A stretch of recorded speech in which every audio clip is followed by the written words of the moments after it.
So I feel like a large reason why I took a long break from YouTube, wasn't really making any videos since February, was mostly because all of the hurt and the pain and the mental shit that I was dealing with all tied back to this loss of a relationship that I suffered, which was back in January. Definitely was feeling a little bit embarrassed. I didn't necessarily feel like I was whining, but it definitely felt and feels like I should be over it. Which logically in my mind doesn't make a whole lot of sense because I was with this person for 18 plus maybe more months. So to get over them in a month is like illogical. But I've decided to bring that topic back because honestly, we all heal at our own pace. We all go through things differently. It's not a competition, it's not a race. If I'm feeling sad, then bitch, I'm feeling sad. We's gonna talk about it.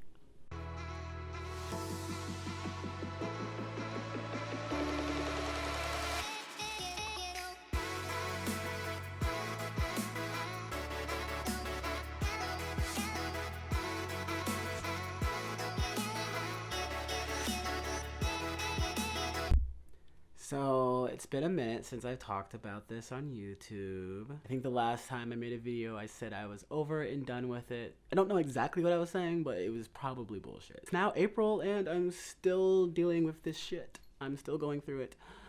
And it's a lot better, but it's also like not a lot better.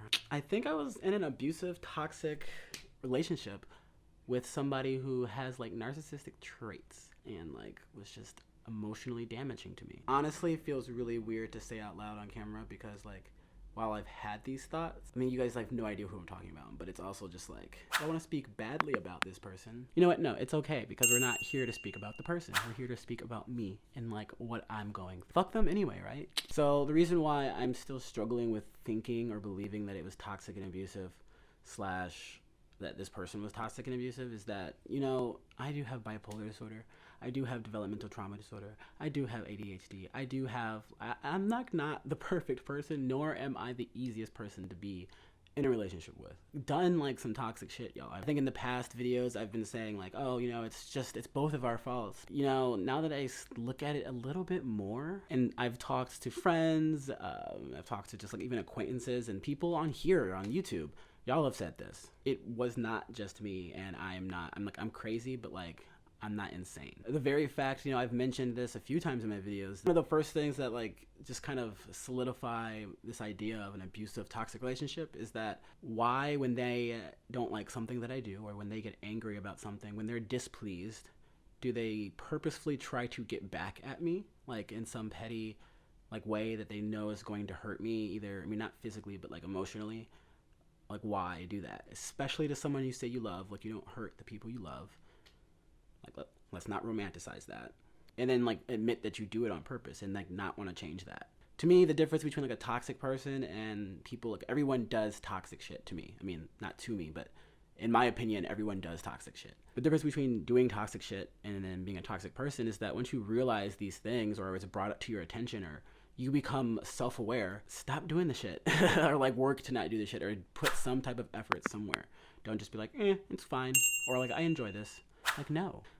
This person also just did not have that compass or like direction in their mind. After telling them what comes with all of my attachment issues and my attachment problems in the fall, because they were doing some fuck shit that triggered me beyond belief.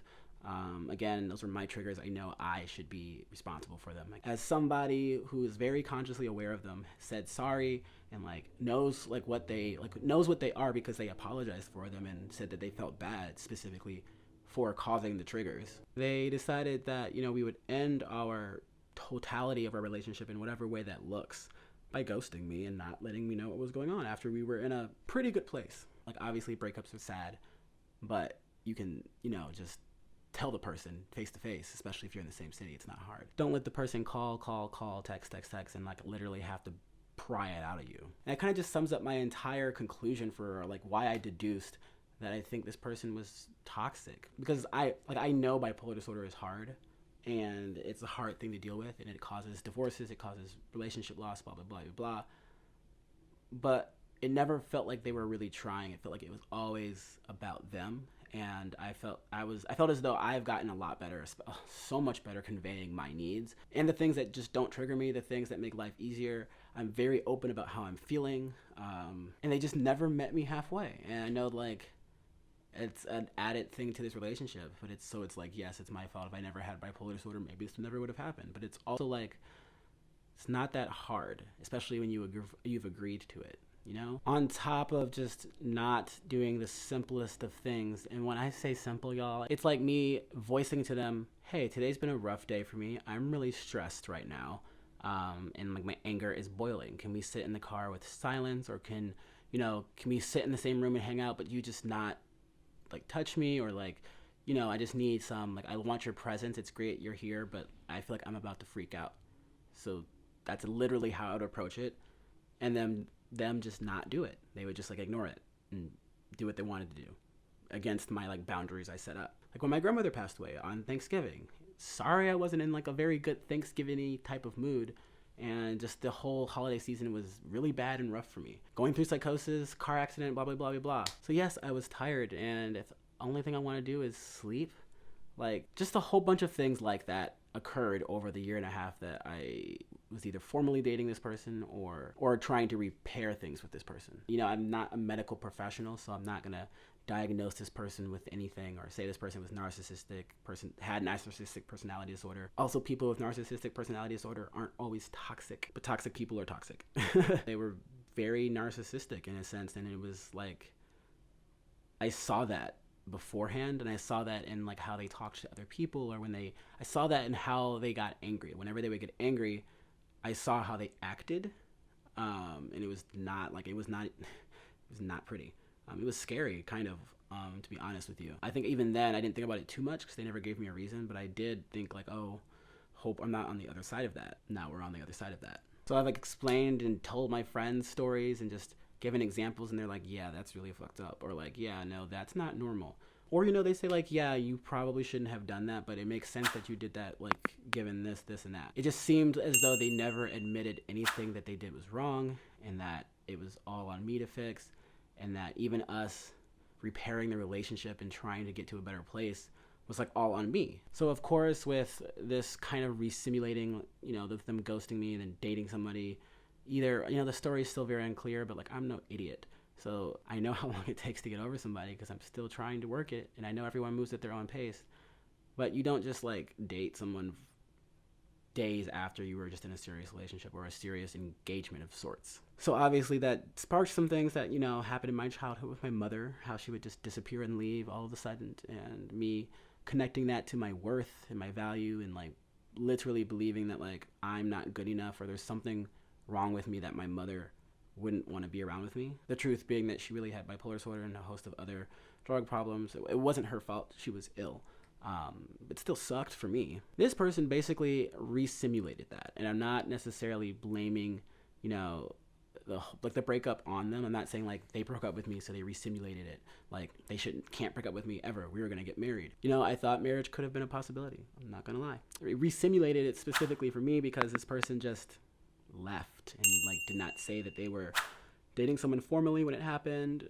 They didn't answer my calls. They just ghosted, like I said. And then after that, a few days later, the affect this person gave off of like hostility and anger towards me, saying like, don't talk to me, don't contact them anymore, don't do any of that. Like the actions and behaviors they took towards me, and kind of dishing out this entire process of ending the relationship and then talking to someone else, and like it just was handled in a way that was not caring for anybody, didn't show love or, even past love for anybody. Like it was disrespectful. Like point blank, period. It was disrespectful. But it was even more disrespectful in the sense that like this person knows this stuff about me. So like you could have at least, if you're not going to do it in person, like shoot a text. Of course, I would love to say also just don't fall out of love or fall out of whatever so quickly, but I can't really say that because that sometimes just happens. But the fact that it took a matter of days of me screwing up for them to all of a sudden realize they didn't want to be with me, that does hurt, and it does bring up some feelings, / possibly talking to someone else while we were still together. Oh yeah, and then blaming it on me that I was talking to somebody else. I forgot to mention that, but that's just way too much to go into right now. Turning the tables, essentially. I would love if that didn't happen, but I'm not really, I mean, I'm angry about that, but I feel like I'm normal angry about that.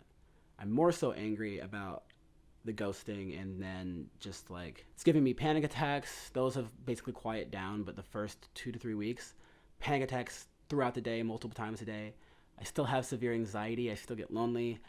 It's just happening less and with longer streaks of time. But when it does happen, it hurts like a bitch, y'all. It's like, honestly, because I feel like it's feelings that I have towards this person and the whole situation, plus feelings I've had with like my mom, my dad, and all of the people who were in and out of my life as a kid. Feelings from my friend that passed away. All of the feelings of loss that I've experienced. Most recently, my best friend and my grandmother.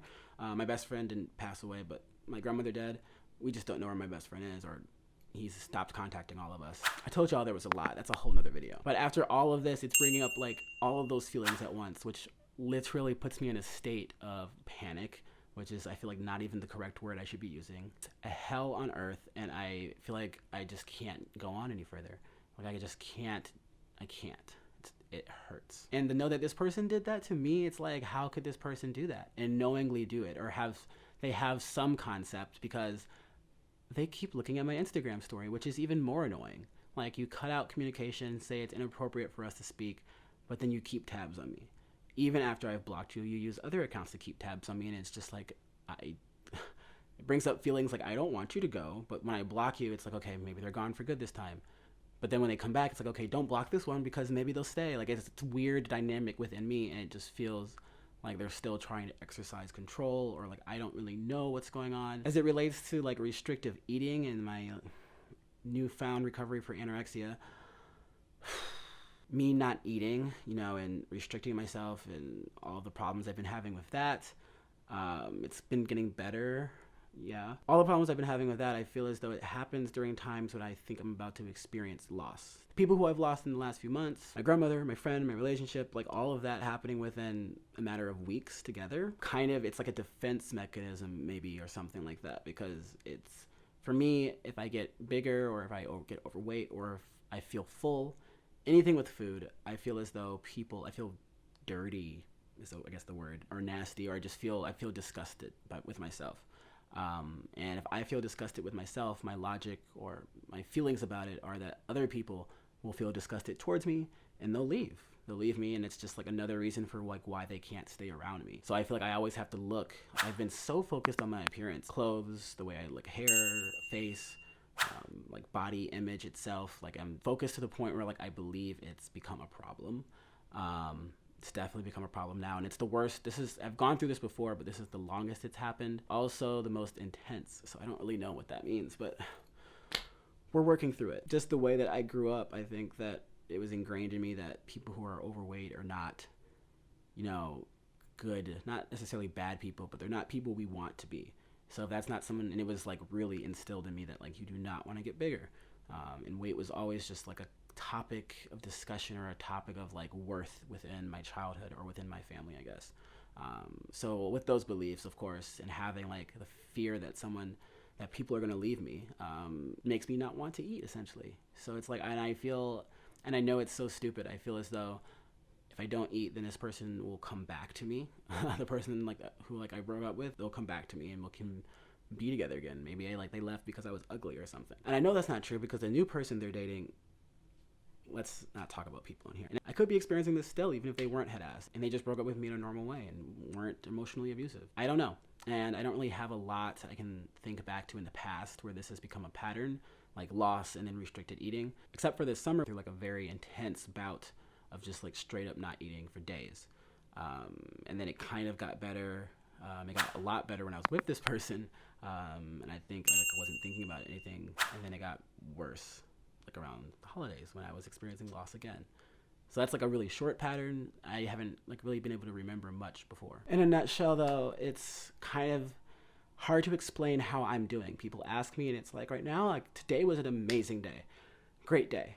I'm like, I'm dating somebody new, which is also how I know that this person did a lot of bad behaviors, because it's like the new person I'm dating, I tell them I need a night to myself, or like a weekend to myself, and they're like, yeah, that make time for yourself. That's important. And they value that, and they get that, and they're not being passive aggressive about it. It's like, what? That's like, this is healthy and normal. But some days are really good. Today was a good day. Some days are the worst days ever, and I literally just don't think I can move on, or not sure how I'm gonna do anything. And it's hard to answer the question how I'm doing, because like, I'm fine. If you ask me right now, if you asked me like 2 days ago, I was like so sad and miserable and like thought I was gonna die. And it's in those times, because it's so intense, you know, I don't really, my behavior is a lot more erratic, because when I'm in those periods of time, I'm like, okay, this is how I feel, and I feel it so intensely, I know it to be true. Like right now, I'm gonna be fine. I know I'm gonna be fine. I don't care anything about the person. I'm like ready to move on with my life. 2 days ago though, I was like, I want this person back in my life. I like want them here, and I can't move on, and I can't believe they did all these things, and blah blah blah blah blah blah. I miss them. Let's be friends at least. It was all of these things, and I guess that's normal. But for it to like get to the point where it's like I'm gonna stop eating, or like I'm going to like hurt myself in some way or whatever, then it's like, okay, that's not normal. Luckily, we're having more good days than bad days, but the bad days seem to have like headed towards being like the worst. So that sucks. The biggest caveat towards all of this, which, you know, I kind of just have to say, even though y'all don't know who I'm talking about, and this person doesn't watch my videos, and then they like no connection. I do have to say that, number one, like I've been saying, I did do some crazy, some crazy things in this relationship, you know. I never tried to hurt them or like lied and cheated or whatever. I never did any of that stuff, but like I'm no saint. Number two, this person is also a lot younger than me. They're still undergraduate student. They're still maturing. And it's not like I'm some old, wise relationship guru. I still act childish sometimes in some ways, whatever, especially because of my attachment disorder. But this person might not have been toxic at all. This person might have just been young. Like, I was a fuckboy when I was like their age. I grew a lot in college, and I'm gonna grow a lot from now until I'm 30. You're always growing. And it's because of that where I'm like, okay, this person might have been great for me, you know, in 2 years, in a year, 3, 4, and in the future. But they still have a lot to experience. You know, it was also their first relationship. So, like, that's a big thing as well. First person they ever fell in love with. It's all of these things. So, while I am angry because I feel like I've explained all of these dynamics to them and they just never got it, and I thought we were working on something, and I thought we had a chance, you know? I saw a future. And obviously, they did not. And obviously, it angers me, and there's a whole bunch of feelings there. But I would be remiss if I did not give that caveat, because they could just be young and in college. And during that time, who's not doing fuck shit? Or maybe I'm just toxic too. All right, y'all know what to do. If you like this video, if you got anything out of it, if you're going through the same thing, go ahead and press that like button. If you want to leave a comment, say anything that your heart desires, leave a comment. And the mighty big one, press the subscription button and subscribe to my channel for new videos every week. Also, don't forget to sign up for alerts when I post new videos. Those are important because you'll find out right away. Stay amazing, stay beautiful. Don't worry about the fuck men and women out here. Stay in your lane and do you, because you're perfect. And I'll see y'all later.